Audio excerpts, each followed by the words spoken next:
ভেবেছিলাম আর হয়তো ভিডিও করতে পারবো না। ভিডিওগুলো করে রেখেছি, পোস্ট করব তার কোনো সময় হচ্ছিল না। মেয়ের পরীক্ষা চলছে, তা ভাবলাম হঠাৎ ভিডিও নিজের চ্যানেলটা দেখতে দেখতে আমার সোনার কিছু ছোট্টবেলার ভিডিও দেখলাম। দেখে মনে হলো না, বসে থেকে লাভ নেই, চলো ভিডিওটা দিয়ে দিই। মায়ের বাড়িতে গিয়েছিলাম, তার বাস্তব অভিজ্ঞতা মানে যেটা চিন্তা ভাবনা করে যাই তার থেকে একটু অন্যরকম চিন্তা ভাবনা নিয়ে ফিরে আসি। রাধে রাধে বন্ধুরা, সকলে কেমন আছো? আশা করি সবাই ভালো আছো। সুন্দর একটি ছোট্ট ফুরফুরে আবহাওয়ার গ্রামের পরিবেশের অনেক শুভেচ্ছা জানাই তোমাদেরকে।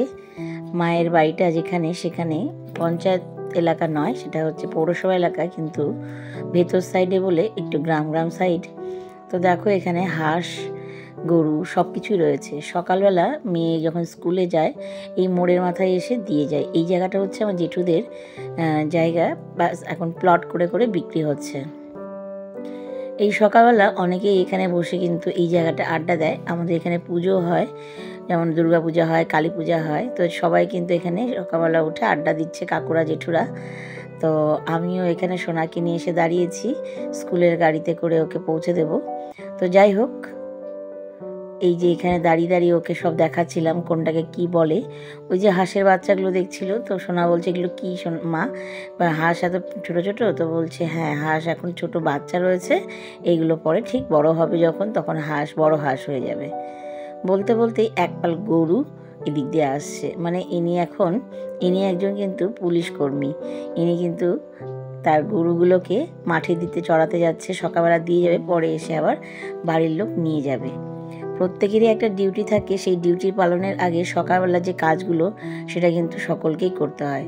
চলো, দাঁড়িয়ে থাকতে থাকতে সোনার গাড়ি চলে এসছে, ওকে এখন স্কুল গাড়িতে উঠিয়ে দেবো, তারপরে ফিরে যাব বাড়িতে। মায়ের এখানে এই কারণেই রয়েছি, সোনার শরীরটা খুব একটা ভালো ছিল না, আর আমারও শরীরটা খুব একটা ভালো নেই, তো সেজন্য মার এখানেই রয়েছি। মা বললো 2 দিন থেকে যেতে, একটু রেস্ট হবে।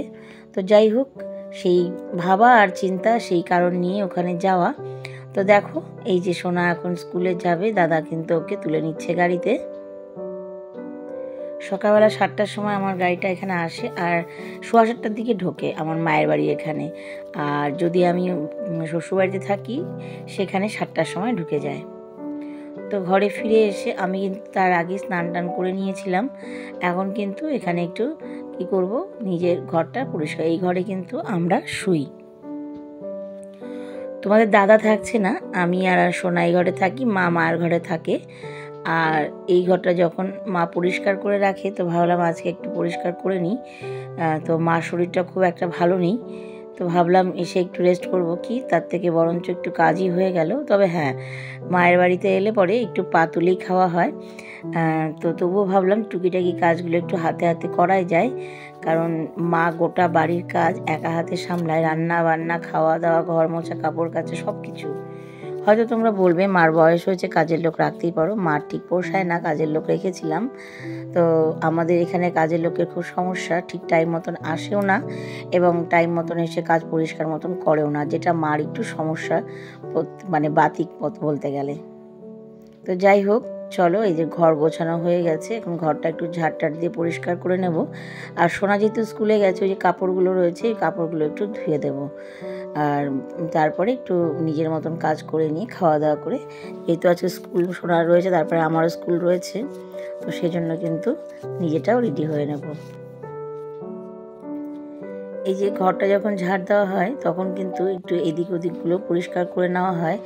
মা কিন্তু একটু ঝেড়ে নেয় ওপর থেকে চুলটুলগুলো, তো আমার পক্ষে অতটা সম্ভব নয়, যতটা চেষ্টা করি। আর এখানে দেখো, এই ঘরটাতে আমরা প্রত্যেক দিন রাত্রিবেলা শুই, আর এখানে যখন পরিষ্কার না করলে পরে বাসি ঘরটা কেমন হয়, সেজন্য একটু পরিষ্কার করে নিচ্ছি। সোনা রাতে পটিতে হিসু করে, তাই পটিটাও এখানে রাখা রয়েছে। আর যে গেঞ্জিটা, এটা কিন্তু এখন ধুয়ে দেবো, নিচে রেখেছি। মায়ের বাড়িতে আসার উদ্দেশ্য, নিজের শরীরটাও ঠিক ছিল না, সোনার শরীর ঠিক ছিল না।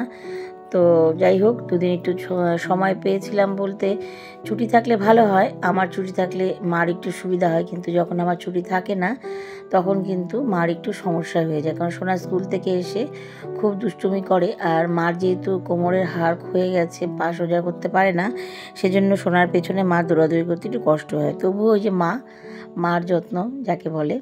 তো কাপড়গুলো ধুয়ে নিয়ে এসে এখন একটু মেলে দিই, তারপরে বাকি কাজগুলো সেরে নেব। কাপড়টা ছাড়তে হবে, তারপরে একটু পুজো দিয়ে নেব। মানে মা পুজো অলরেডি দিতে শুরু করে দিয়েছে, আমি একটু আরতিটা করে নেব। আমি যখন বাবার বাড়িতে যখন কুমারী অবস্থায় ছিলাম, পূজা টুজা আমি করতাম, এটা আমার একটা ন্যাকের মধ্যেই পড়ে। তো চলো, এই যে দেখো মা কিন্তু ভোগ লাগিয়ে দিয়েছে এবং গীতা পাঠ করছে। তো আমি এসে একটু কাপড়টা ছেড়ে নিজেকে ফ্রেশ করে নিয়ে তারপরে একটু ঠাকুরের এখানে আরতি করে নেব, ফুল দিয়ে নেব গোপালকে। এই হচ্ছে আমার গোপাল, তোমাদের দাদা এই গোপালটা দিয়েছিল, তোমাদের আগেও জানিয়েছি। তো এই গোপালের পুজো করতে আমার গোপু সোনাকে একটু ফুল জল দিতেই লাগে। তো যাই হোক, এখানে কিন্তু আমি গপুকে একটু ফুল জল দেব। আর মার পুজোটা অন্যরকম, মা কিন্তু আসনে ফুল দেয় না। মা এখানে যে একটা নির্দিষ্ট জায়গা করেছে সেখানেই সব ঠাকুরের নামে ফুল দেয়। অ্যাকচুয়ালি মা যে সমস্ত জায়গায় তীর্থতে গিয়েছিলেন, তো সেই তীর্থযাত্রায় যাওয়ার পরে সেখানেই কিন্তু এগুলো দেখেছে, দেখেই কিন্তু মা এখন এই কাজগুলো করে। আর এখানে দেখো মার কিন্তু গীতা পাঠ হয়ে গেল।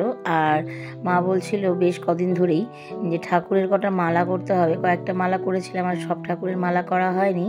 তো মা বললো যে ফুলের মালা করে প্রতিদিন দেওয়া, আর মাঝে মাঝে খুব সমস্যা হয়, ফুলও পাওয়া যায় না এখন। সেজন্য যদি এরকম গোপালের যেরকম মালা করেছি এরকম যদি মালা কিছু করে দেওয়া যায় বেশ ভালো হয়। তাহলে ঠিক আছে, চলো, শরীরটা ঠিকই আছে, মার বাড়িতে রেস্টই নিচ্ছি। তো দেখো এই যে এইভাবে করে ফুল আরতি করে নিয়ে, ফুল দিয়ে আরতি করে নিয়ে এখন একটু তুলসী তলায় যাবো। মার পুজো কমপ্লিট হয়ে গেছে, এবার আমি যাব তুলসী তলায় নিজের পুজোটা করে নিতে। একটা কথাই আছে, মায়ে যে পুজো করে যার যার পুণ্য শেষে করে। মা কিন্তু এই কথাটা বারবারই বলে যে তোমার পুজো তুমি করবে, তোমার ফল তুমি ভোগ করবে, তোমার ফলটা কেউ কেড়ে নেবে না এবং তোমার পুণ্যটা কেউ নেবে না। ওই জন্য নিজের যে কাজ নিজেকেই করতে হবে। তো সেটা মা আমাকে বারবারই শেখান। যেমন বিদ্যাসাগরের একটা কথা ছিল যে নিজের কাজ নিজে হাতে করাটাই ভালো। তো আমিও ছোটো থেকে একই কাজ শিখে এসেছি এবং শুনে এসেছি।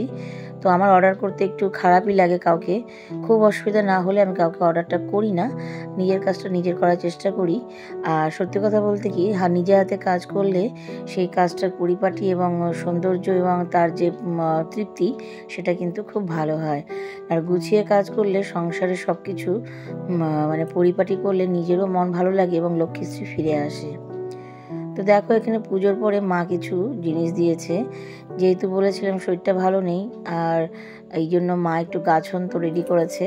এটা কিন্তু আমি কুমারীকালেও খেয়েছি, যেমন পাথরকুচি পাতা, কালো মেঘের পাতা, থানকুনি পাতা, এগুলো মা তুলে রেখেছে এবং ধুয়ে রেখেছে। মা বলছে চিবিয়ে এটা খাও, খেয়ে জল খাও বেশি করে, দেবে হজমও হবে, সব হবে, শরীরটা ভালো থাকবে। ফুসফুসানের যে জ্বরটা আছে ভেতরে ভেতরে সেগুলো কিন্তু কমে যায়। এটা তোমরাও করতে পারো। শিশুদের ক্ষেত্রে এটাকে রস করে 1 চামচের মতন খাওয়াতে পারো, তবে রেগুলার নয়, যেহেতু এগুলো একটু মানে একসাথে অনেকগুলো রয়েছে। শিশুদের জন্য হয়তো সপ্তাহে বা 15 দিনে একবার করে খাওয়া, 15 দিনে 2 বার, সপ্তাহে 1 দিন করে যদি খাওয়াও শিশুদের করে 1 চামচ করে এটা রস করে বেশ ভালো। আর আমরা বড়রা যারা রয়েছি, সুগারের পেশেন্ট রয়েছে, অনেক কিছু রয়েছে, বা টুকটাক জ্বর হয়, আমরা যেহেতু বাড়ির গৃহবধূরা নিজেদের স্বাস্থ্যের প্রতি অতটা নজর রাখতে পারি না, তবে এই টোটকাগুলো করলে পরে শরীর সুস্থ থাকে। আমার মা কিন্তু ওষুধ ঠিকই নিয়ে আসে, হাসপাতালে যায়, নিজেকে রেগুলার চেক আপ করায়, কিন্তু ওষুধ স্টকে রাখে কিন্তু খায় কম। এই ধরনের কাজগুলো খেয়ে বেশি করে নিজেকে শরীরটা সুস্থ রাখে। একবার মার অনেকটা সুগার বেড়ে গিয়েছিল, তো মা সুগারটা টেস্ট করার পর যখন বেড়ে গিয়েছিল তখন মা মোটামুটি 1 সপ্তাহের মধ্যে ডাক্তার বলেছিল একটু দেখুন তো একটু কন্ট্রোল করলে হয় কি না। মা 1 সপ্তাহের মধ্যে সুগারটা কন্ট্রোলে নিয়ে এসেছিল। তো সেই জন্য মা সাধারণত ওষুধ খাওয়া থেকে বিরতই থাকে। আরেকটা গল্প বলি, এখানে আমরা এখন চা নিয়ে বসেছি গল্প করতে করতে। তো এখানে কেবলের লোক এসছে, মা এখন কেবলের জন্য টাকা দেবে। আরেকটা গল্প বলি, সেটা হচ্ছে মা একবার মানে চশমা পরতে হয়, তো চশমা মার পাওয়ার দিয়েছে চশমা পরবে। তো মা বলছে এই চশমা পরে আমার যাতায়াত করা, রেগুলার ডিউটি করা আমার পক্ষে সম্ভব না, মনটা বোঝা বোঝা মনে হয়। ডাক্তারবাবু এটা না করে যদি আমি ওষুধ দেওয়া যাবে না? তখন বলছে আপনার মতন তাই প্রধানমন্ত্রী, মুখ্যমন্ত্রী, রাষ্ট্রপতি প্রত্যেকেরই অনেক টাকা, তো তারা যদি এই চশমা পরে ঘুরতে পারে তাহলে তো অনেক টাকা, তো অনেক রকম উপায় করে তাদের কিন্তু চোখে কিন্তু অনেক কিছু করতে পারে। তারা না করে চশমা পরে কেন? তো চশমা যার লাগার, যার যেটা প্রয়োজন সেটা লাগবেই। আর এই দেখো, এই একটা নতুন জিনিস মা কিন্তু নিয়েছে, আজকে উদ্বোধন করলো। মা বলেছিল তোরা যেদিন আসবি সেদিন আমি তোদেরকে এখানে করবো, মানে ভাত করে খাওয়াবো। এটা হচ্ছে রাইস কুকার। তো মা নতুন নিয়েছে আমাদের, এটা মানে মার একটু নতুনত্ব, একটু ইনোভেটিভ জিনিস কিন্তু খুব পছন্দ এবং গোছগাছি। তো যাই হোক, মা কিন্তু এই মিল্টনের মোটামুটি 1 কেজি চাল ধরে ইয়ে করা রয়েছে। তো এটা কিন্তু মা নিয়েছে, আমাদের জন্য আজকে উদ্বোধন করলো। উদ্দেশ্যই একটাই, মানে বাড়িতে যাই রেস্টের জন্য ভালো কি মন্দ, মা নতুন কিছু করলে একটু বেশি দিন গ্যাপ পড়ে গেলে মা কিন্তু এই ছোটো ছোটো কাজগুলো করে আমাকে কিন্তু বাড়িতে নিয়ে যাওয়ার চেষ্টা করে। তো সেটা আমরাও বুঝি, তোমাদের দাদাও বোঝে, তো আমাকে কিন্তু সেই ছাড়টা দেয় বাড়ি থেকে। এই যে দেখো 10 টাকা দিয়ে লঙ্কা নিয়েছে, মোটামুটি 1 কেজির কাছাকাছি। তো এই লঙ্কাগুলোতে কাজ করবে কি জানো, ওই যে আচার করেছে, আচারে কিছুটা তেল আছে, তো এখান থেকে কিছু লঙ্কা, পাকা কাঁচা লঙ্কা আলাদা করে সেটাকে সুন্দর করে সেদ্ধ টেদ্ধ কী করবে করে টোরে নিয়ে লঙ্কার আচার দেবে। তো দেখো সুন্দর কিন্তু ভাতটা হচ্ছে। আর রাইস কুকারে কোনো দিন ভাত আমরা করিনি, মার এটা প্রথম নেওয়া, আমারও এটা প্রথম দেখা। তো এখানে কিন্তু ধোয়া উঠছে। তো যাই হোক, আমি কিন্তু খুব এক্সাইটেড, মোটামুটি হয়ে গেছে, যে নেমে গেছে ইয়েটা, রেগুলেটরটা। আর ভাতটাও কি সুন্দর হয়েছে, দেখতে কি ভালো লাগছে। তার মধ্যে কিছু করলা আলু সিদ্ধ দিয়েছে। সকালে কিন্তু ভাতটা আমাদের এটা দিয়ে হয়ে যাবে। আর পরিমাণ মতন জল টল দিলে খুব সুন্দর করে হচ্ছে। আর এটা কি বলো তো, অটোমেটিক, তুমি যতক্ষণ ভাত হওয়া ততক্ষণ ভাত হবে, এবং তুমি সেটা যদি তুমি ঘুরেও রাস্তা দিয়ে ঘুরেও আসো, ওই কারেন্টে ওই অতক্ষণ চলবে না, আপনি বন্ধ হয়ে যাবে ঠিকই। তো যাই হোক, খাওয়া দাওয়া করে মার সাথে গল্প গুজব করে চলে গেলাম, একদম স্কুলের পথে রওনা দিয়েছিলাম। স্কুল করে যখন ফিরছি, তো তখন এখানে একটি দাদা, মানে দাদাও বলবো না, ছোট ভাই, ও তার সংসার চালানোর জন্য এখানে বেশ একটা দোকান দিয়েছে, ছোটোখাটো টোটকা জিনিস খাবারের, যেমন ঝুড়ি ভাজা, বাদাম ভাজা। তো আমাদের জন্য আরও বেশি বেশি করে বার করছিল, তো আমরা অনেকেই নিয়েছি বেশ কয়েকটা করে প্যাকেট, কারণ স্কুলে অনেক সময় হালকা টিফিন লাগে, বাড়িতেও চায়ের সাথে খাই, খুব ভালো লাগে। তো দেখতে দেখতে দেখলাম এখানে ট্রেনটা যাচ্ছে, এত সুন্দর লাগছিল, এই জায়গাটাকে আর ক্যাপচার না করে থাকতে পারলাম না। বলে না, প্রকৃতির কিছু কিছু সুন্দর দৃশ্য এমন এমন সময় এসে পড়ে কাছে, তখন মনে হয় ভগবানের প্রকৃতির দান। তো বন্ধুরা, আজকের ভিডিওটা তোমরা যারা এখনও পর্যন্ত দেখছো, অ্যাকচুয়ালি ভিডিওটা ভাবছিলাম করব না, কিন্তু ভিডিও সার্চ করতে করতে আমার ভিডিও একটা এলো। তো সোনার ছোটোবেলার কিছু দৃশ্য দেখতে গিয়ে আমার মনে হলো, এই সময় যদি এগুলো না করে রাখি, যখন বৃদ্ধ হব, বয়স হবে, বুড়ো হবে, তখন কি করে এই সময়গুলোকে দেখতে পাবো বা মনে করবো। সেই জন্যই আজকে তোমাদের সাথে আবারও ভিডিও নিয়ে, নতুন একটা ব্লগ নিয়ে চলে এসেছি। ওই যে কথা সে কাজ, মা বলেছিল মালা করতে, তো মালা করতে বসে পড়েছি। উলের হচ্ছে শিউলি ফুলের মালা, তো কিছু সাদা দিয়ে করেছি, কমলা দিয়ে করেছি, আর সবুজ দিয়ে করেছি, তো হলুদ দিয়েও গাঁদা ফুলের মতন করে মালা করেছি। তো দেখো এই মালাগুলো করতে আমি এখানে কিন্তু বসে, যেহেতু কোনো কাজ নেই, তো টুকিটাকি কাজগুলো দেখো গোটা সিংহাসনে খুব সুন্দর করে, এই হচ্ছে মা কালীর জন্য করেছি, এটা হচ্ছে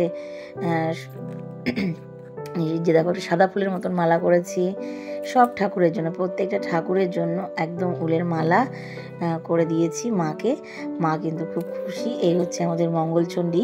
পুরনো যখন আমাদের মাটির ঘর ছিল, তখনই এই মাটির ইয়েটা করা, মানে মঙ্গলচণ্ডীর একটা মূর্তির মতন রাখা, সেখানেই পুজো করা হয়। তো দেখো এই হচ্ছে আমার হাতের কাজ। কেমন লাগলো কমেন্টে কিন্তু অবশ্যই জানিও। তো মায়ের বাড়িতে গিয়ে মানে যে সমস্ত কাজগুলো ভাবি যে আমি হয়তো রান্না করব, মাকে বসাবো, সেটা আর হয়ে ওঠে না। এই টুকিটাকি হাতে হাতে কাজগুলো একটু একটু করতে গেলে পরেও মা আমাকে বসিয়ে দেয়। তো ভাবলাম, তো মার একটু আবদার ছিল এই মালাগুলো করে দেওয়ার, এটাই বেশ বিশেষ উদ্দেশ্য নিয়ে যাওয়া। তো যাই হোক বন্ধুরা, আজকের ভিডিওটা তোমাদের কেমন লাগলো কমেন্ট বক্সে কিন্তু জানিও, কারণ তোমাদের একটা কমেন্ট আমার ভিডিও করতে উৎসাহ জাগায়। আর তারপরেই চলে গিয়েছিলাম সন্ধ্যাবেলা এই মালা করে নিয়ে, আমরা ঠিক 7:30টার দিকে গিয়েছিলাম হচ্ছে, আমাদের এক জন্মদিনের নিমন্ত্রণ ছিল, সেখানে গিয়েছিলাম। তো আমারই এক স্টুডেন্ট, তো যাই হোক সেখানে গিয়ে আমরা খুব আনন্দ করেছি। আর যাই হোক বন্ধুরা, এই জন্মদিনের আনন্দ এবং এই ছোট্ট সোনাকে, ওর চিসমানকে আশীর্বাদ করে সবাই ভালো, ঠাকুর ভালো রাখুক, তার জীবনের সফলতা আরও বেড়ে উঠুক এবং আগামী দিনে এগিয়ে চলার পথ সুগম হোক, এই কামনা নিয়ে তার জন্মদিনে আনন্দ করেছি। এবার খাওয়া দাওয়ার পালা। চলো জন্মদিন এই আনন্দ করতে করতে, খাওয়া দাওয়া করতে করতে তোমাদের সাথেও বিদায় নেব। আজকের মতো এখানেই। ভিডিওটা কেমন লাগলো কমেন্ট বক্সে কিন্তু জানিও। আর এতদিন তোমাদের ভিডিও মানে তোমাদের সাথে শেয়ার করতে পারিনি। অনেকেই আমাকে জিজ্ঞাসা করো, দিদিভাই তুমি ভিডিও দিচ্ছ না কেন? তোমার ভিডিও কিন্তু বেশ ভালো হয়, তুমি কিন্তু ভিডিও দেওয়া ছেড়ো না। আবার আরেকজন বলেছে তোমার ভিডিও ফলো করি, কিন্তু অনেক দিন ধরে ভিডিও আসছে না, শরীর টরীর খারাপ নাকি। তো যাই হোক, কাজের চাপে তোমাদের সাথে শেয়ার করা হয়নি। তো আজকের মতো এখানেই। তো সবাই ভালো থেকো, সুস্থ থেকো, শুভরাত্রি। আর আমার ভিডিও ব্লগগুলো দেখতে থেকো। আমি আবারও তোমাদের সাথে নতুন একটা ব্লগ নিয়ে দেখা করতে আসবো। নমস্কার।